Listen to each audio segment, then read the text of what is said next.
Hello, how's it going everybody? Dom here with a new auto recorder tutorial, the Zoom F4. This is the little brother to the Zoom F8 that I cover in a separate tutorial, but it's still quite handy as it can record up to 4 XLR inputs at once, plus it has some additional features. And by the way, if you haven't seen that F8 tutorial, I highly recommend that you check it out. Anyway, let's dive right into the setup process.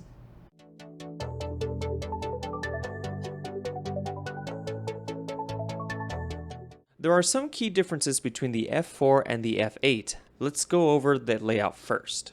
On the front, you will notice the same buttons, knobs, and screen, but there's only 4 knobs for the 4 XLR inputs located here on the side. On the other side, you have 2 XLR outputs, which is handy if you want to send a line out to a camera like one of the Sony X70 or Z90 cameras that CMAC has. You also have your headphone jack to monitor your recording, and you have your DC plug for power here in the bottom right corner via the 4-pronged input.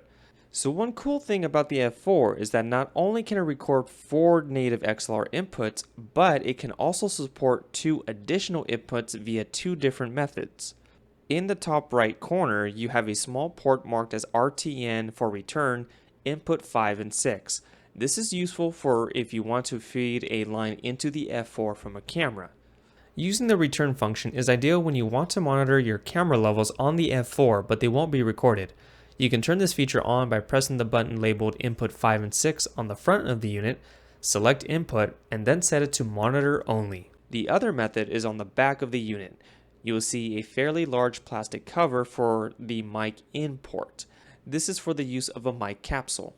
And unlike the RTN function, you can actually record tracks 5 and 6 using this method. I do have to point out that you cannot use both RTN and mic in at the same time. You can only use one at any given time.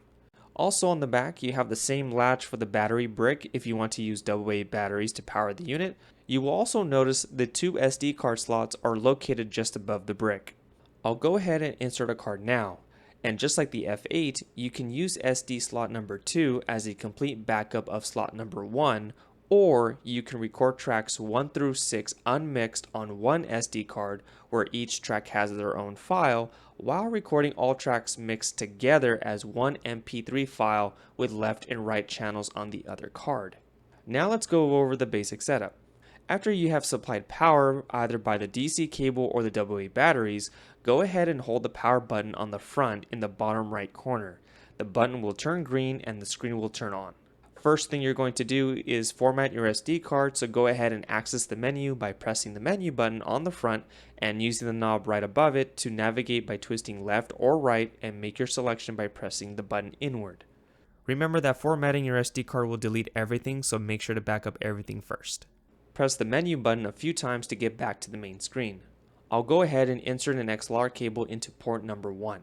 To prime or arm the channel, I'll make sure to press the number 1 button on the front of the unit and I'll see the red light appear. And using the knob below it, I'll adjust my input level so that I'm mostly in the green or a little bit in the yellow, but definitely not in the red, as that will result in my audio being overmodulated or distorted beyond repair, and there's no fixing that in post. You can see the level via the colored meter or on the screen. You can also supply phantom power to a microphone, but you have to make sure that setting is turned on. Phantom power is useful for microphones that need an external power supply like a shotgun mic. You can also see this sometimes as plus 48 volts. You can do so by first going into the main menu and go down until you see input, then phantom, and you will see the option to turn it on or off for each individual input, or for simplicity, for all at once. With this basic setup, you're ready to record. Just make sure to press the red dot on the front to start your recording and pressing stop to end it. And that's a quick overview of the Zoom F4. Thanks for tuning in, everybody. You can catch us along with other tutorials on our social media platforms via @CMAC TV, along with our cable and YouTube channels as always. I'll see you in the next video. Take care, everybody.